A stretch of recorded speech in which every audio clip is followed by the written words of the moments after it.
Just my people, as it hot, it don't happen. No, this message is directed to the people that believe in renewed hopelessness.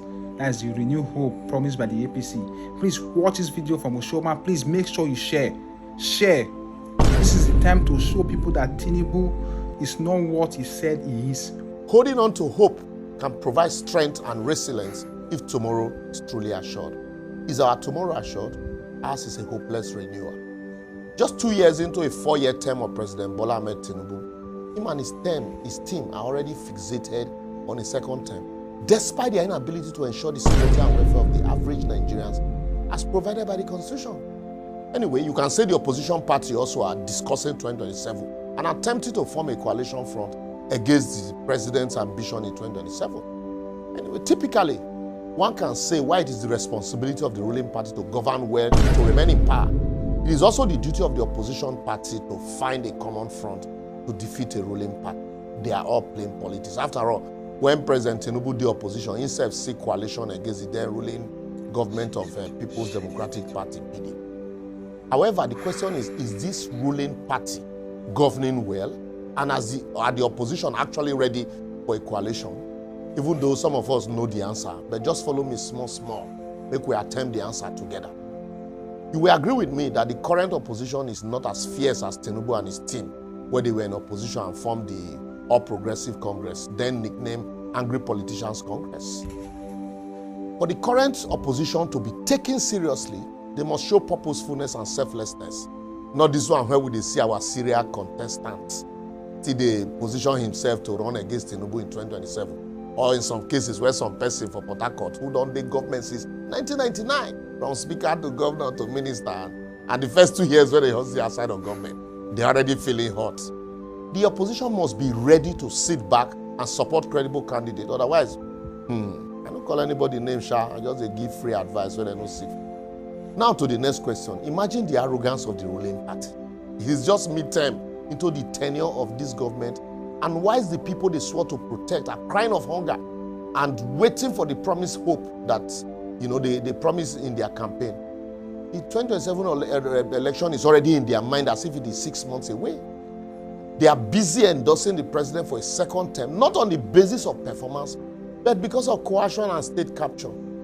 As people now even jokingly say that the electoral umpire, INEC, is now an arm of the ruling party. Oh my show.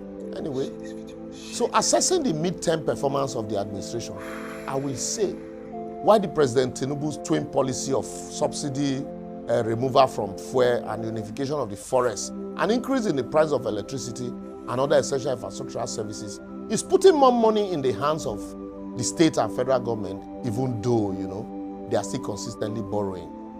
This policy, I can say, has ensured relative stability in the financial market, and then also you have power more than the electric power supply in some areas. And then consistently, though expensive, PMS at the gas station, courtesy Dangote and others, because NNPC know they work. But however, the hunger and the general insecurity in the land is rising in quadruple as these ordinary citizens can no longer afford the basic necessities of life.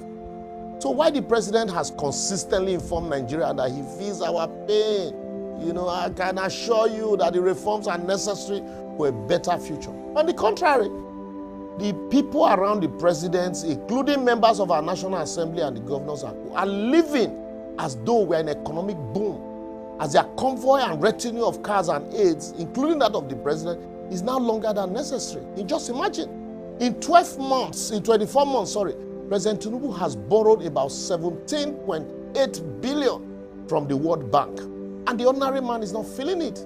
And I don't have a problem with borrowing, though. It must be put to purposeful use, because the president has deprived the public of subsidy as sustainable. Nobody's arguing with that.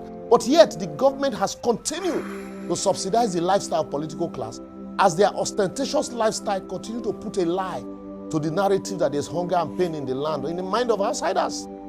Now, EFCC, they are more fixated on arresting Yahoo boys and those that abuse the naira than dealing with official corruption. Insecurity, kidnapping, and killing in the country has become an acceptable phenomenon as we now wake up daily to pay condolences to friends and family in various states. Play two is still in our mind. While the government is celebrating their mid-term scorecard with the creation of regional development agencies or commission, are they talking about sustainable funding for these agencies?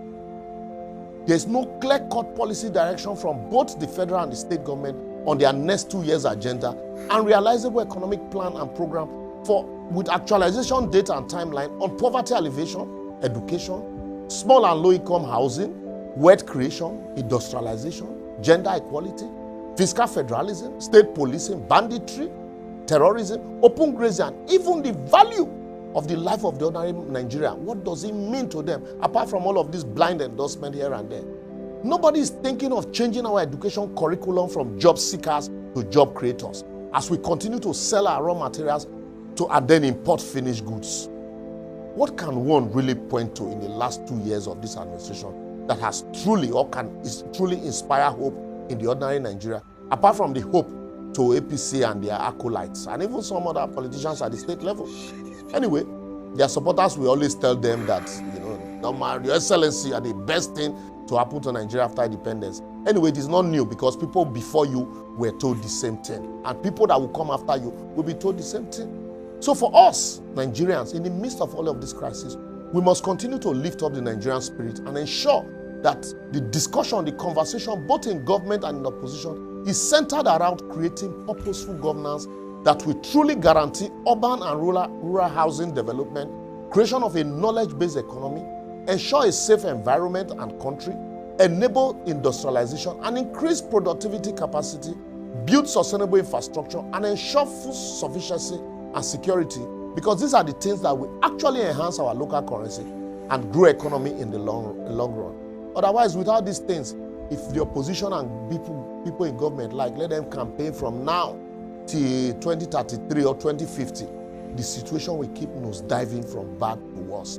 And this set of politicians might be remembered someday as the ones that visited enormous pain on the people, despite having enough money in their pockets. So I will therefore advocate, irrespective of the coalition of the opposition, President Tinubu should avoid the temptation of jumping on the bandwagon of 2027 campaign in 2025 when he's yet to deliver on the promises of 2023. His primary objective now should be how to fund a research that will give him a clear vision on how to turn the developmental tide of this country in the next 2 years, using the low-hanging fruits indices like fighting insecurity headlong, making farms safer, creating task force on communal farming to drive mechanized farming at every local government area in the country, monitor and adequately fund and change the curriculum of technical education in the country to develop collaboration that will genuinely create industries that will turn our raw materials into finished product here in Nigeria rather than exporting them. And there are other opportunities too. That way, he would not be afraid of the gathering of the opposition, as the masses who would have benefited from his program would be the ones to do the campaign while he goes to sleep on election day, and they will just wake him to come and say, come and continue. These things are not rocket science. But anyway, I guess where you are in government, you don't see clearly until you're outside of government. That is why when you're outside of government, you criticize. Once you get there, you are blind. Anyway, make I stop here so that we can also listen to your comment on all our social media platforms shown on your screen. And please feel free to share so that themselves will hear our voice. They say once you choose hope, anything is possible. But here in Nigeria, they shove hope down our throat and everything became impossible. See you next time.